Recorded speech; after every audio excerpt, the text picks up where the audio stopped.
With surgical precision, Malena Valcárcel creates tiny worlds from recycled books. The possibilities are endless. The great thing about paper is that you can cut it and create spectacular figures. Valcárcel's works represent landscapes and scenes. They can take weeks to finish. The artist is obsessed with the smallest of details. When recycling and do-it-yourself took off, I started using old books. I love to read. I had a bunch of books that I no longer wanted or that were just old.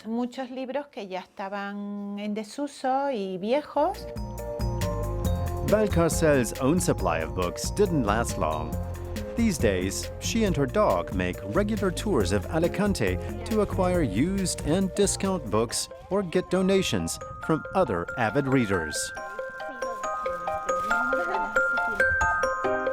She then transforms them into artworks in her apartment and studio. She gets inspiration from a wide variety of sources. There's Greek mythology. I also orient myself around major historical figures and fairy tales.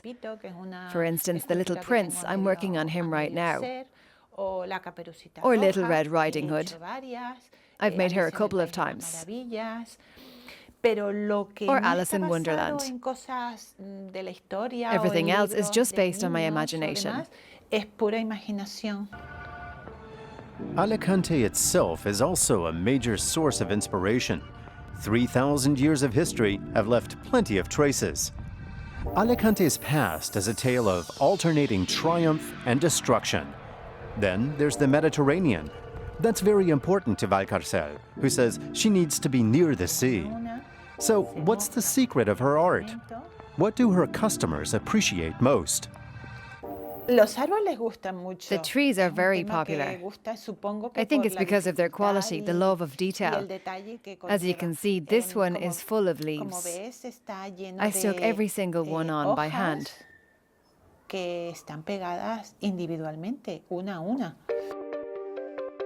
Valcárcel noticed from an early age that she was good with her hands.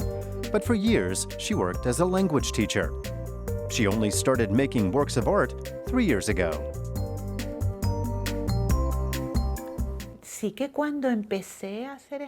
When I began working with paper, I had a lot of goals, a lot of dreams.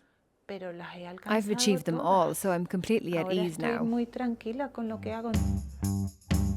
People around the world quickly began paying attention to her art. She only sells her works online. I've customers in Alaska, Canada, New Zealand and Australia. I've sold a lot of them to Australia and China. The only place where interest has lagged is her native Spain. Perhaps Spaniards' taste in art is too conservative, or maybe her works are simply too expensive for them. Her sculptures can cost up to 1,300 euros, although she also sells jewelry made of recycled paper for as little as 40 euros. In any case, Malena Valcárcel has combined talent and playfulness with a healthy business sense.